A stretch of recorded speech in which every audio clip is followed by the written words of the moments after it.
오늘 새벽에 상고할 하나님의 말씀은 요한복음 2장 1절로 12절까지 말씀입니다.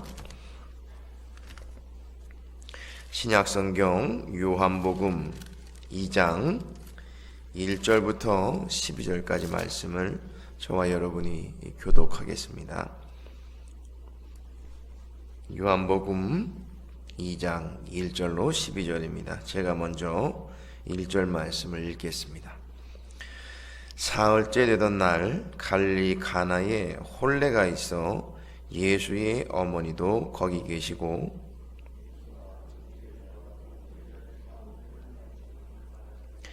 포도주가 떨어진지라 예수의 어머니가 예수에게 이르되 저들에게 포도주가 없다 하니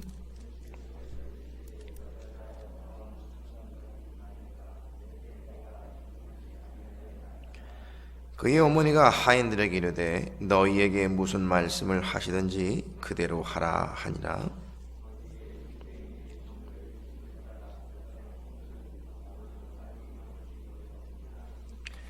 예수께서 그들에게 이르시되 항아리에 물을 채우라 하신즉 아귀까지 채우니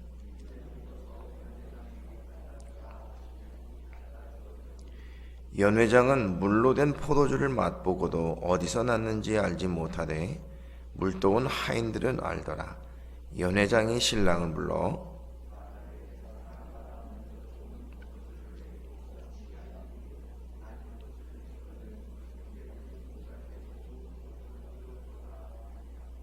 예수께서 이 첫 표적을 갈릴리 가나에서 행하여 그의 영광을 나타내심에 제자들이 그를 믿으니라.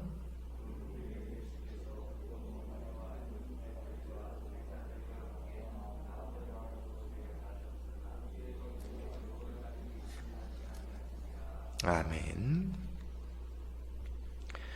오늘 새벽에는 가나의 혼인잔치라는 제목으로 말씀을 전하고 함께 기도하고자 합니다.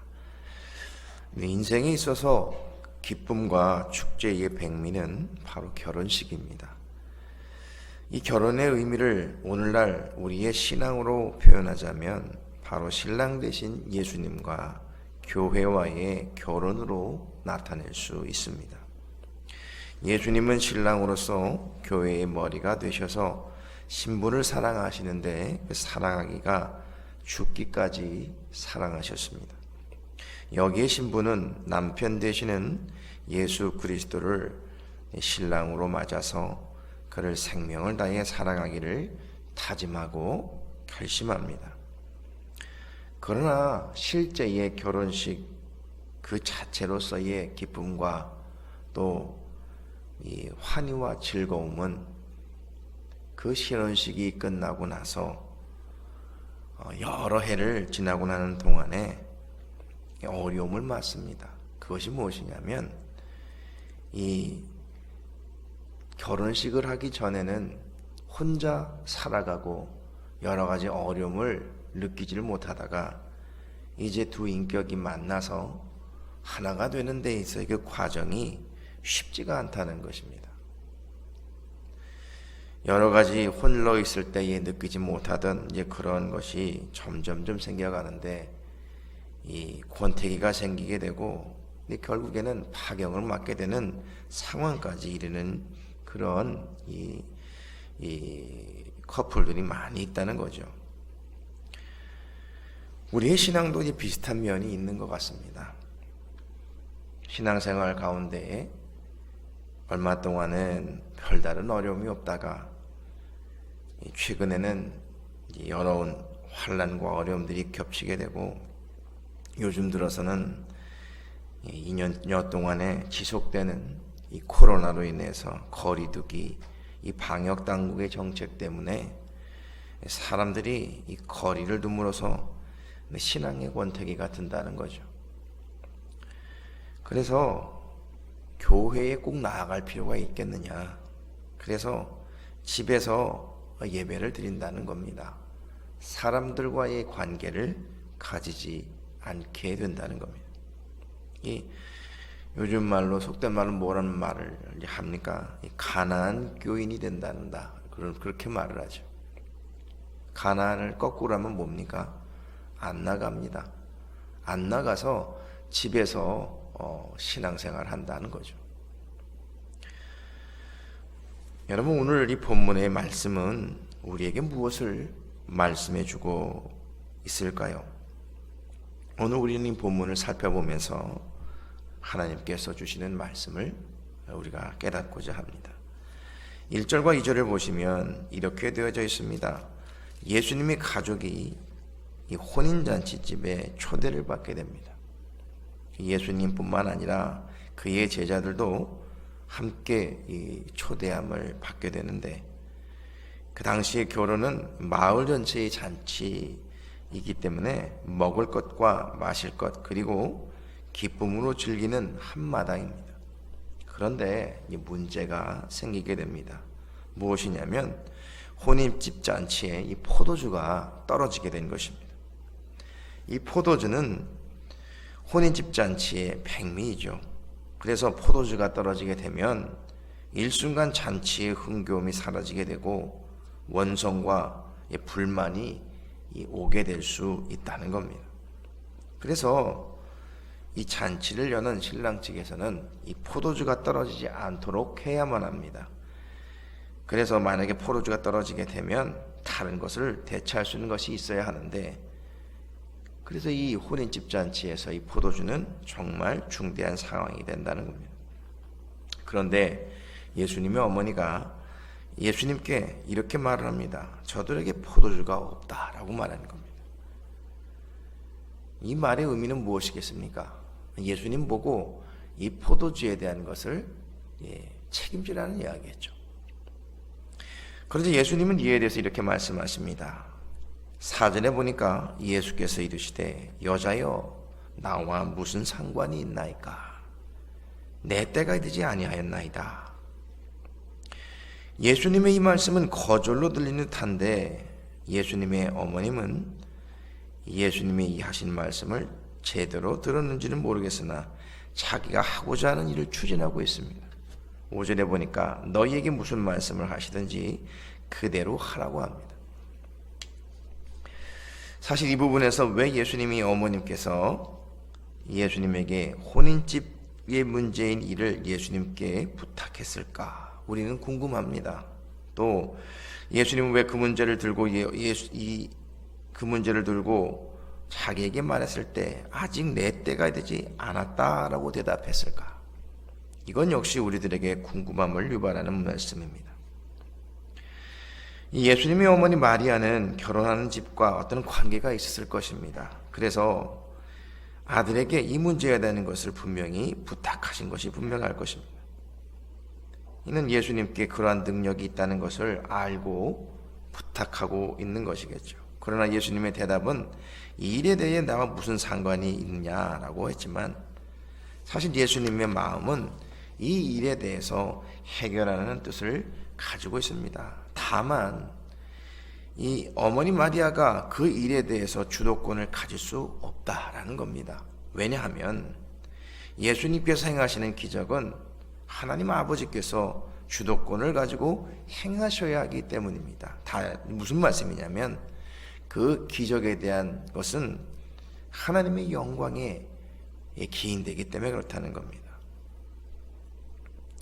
그래서 예수님이 이 어머니에 대한 부탁이 들었을 때에 이 분노하신 것 아닌가, 화가 나신 것 아닌가 이 생각이 들 수 있습니다.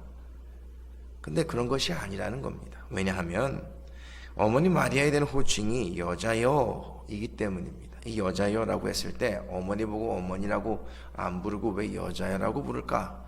해석상 그렇다는 겁니다. 사실 이것은 이 친밀함과 이 존칭의 호칭이라는 겁니다. 그래서 예수님이 화가 나셔서 그것이 그런 말씀하신 것이 아니라는 것을 알 수 있습니다. 그렇다면 이 물이 변화되어 포도주가 될 수 있도록 할 수 있는 그 주도권은 하나님 아버지가 가지고 계십니다만, 결국에는 예수님이 이 일을 행하시게 됨이 분명하다는 것을 알 수 있다는 겁니다.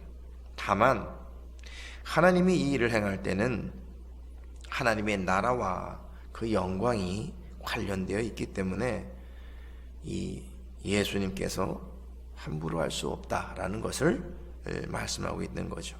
그래서 예수님은 하인들에게 명령하고 있습니다. 7절에 보니까 하인들에게 항아리에 물을 채우라고 말합니다.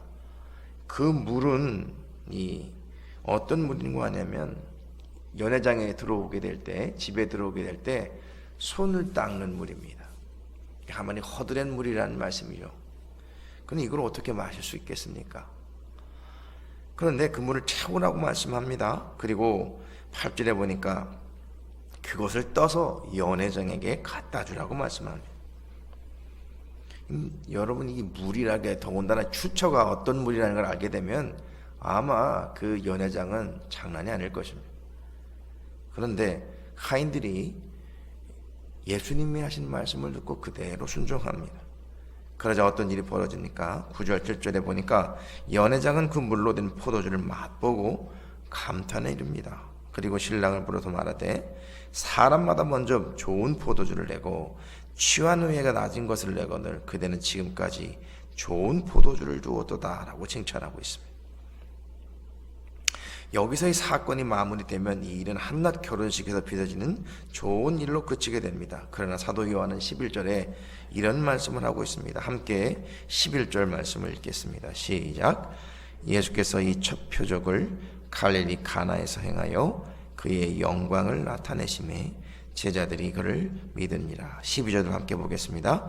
그 후에 예수께서 그의 어머니와 형제들과 제자들과 함께 가버나움으로 내려가셨으나 거기에 여러 날 계시지는 아니하시니라. 예수님이 메시아가 되는 첫 표적이라고 되어 있습니다.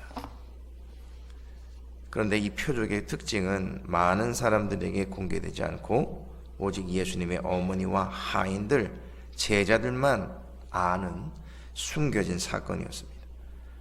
혼인잔치를 위해 기적을 행하긴 했지만 아직 대중들에게 자신을 드러내 사역할 때가 아니라고 말한 사전의 내용과 부합하는 내용입니다. 이런 점에서 대중적인 표적은 아니었지만 제자들이 이것을 믿었다라고 되어 있습니다. 여러분, 이것을 통해서 우리가 깨달을 수 있는 것이 무엇이냐면 표적이라고 해서 다 믿는 것이 아니다라는 겁니다. 그 표적을 직접 목격했다고 해서 많은 사람들이 예수님을 영접하고 신자가 된다는 것은 아니라는 겁니다.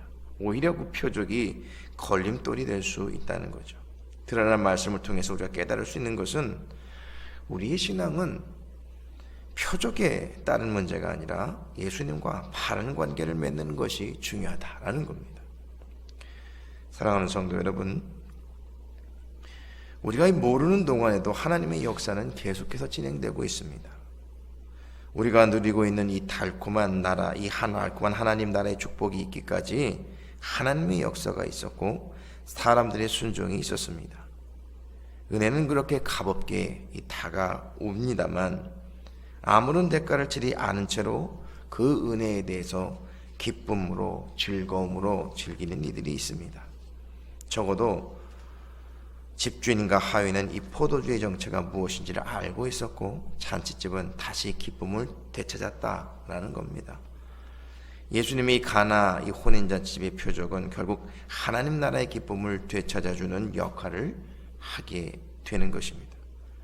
이것은 곧 예수 그리스도께서 십자가에 흘리신 그 피가 해주시는 역할이라는 겁니다. 그러므로 사랑하는 성도 여러분, 결론으로 말씀드리자면 신앙생활에 있어서 고난과 어려움만 있다, 그렇지 않다는 겁니다. 예수님께서 우리에게 주시는 것이 분명히 있습니다. 그것은 영원한 하나님 나라의 기쁨과 평안입니다.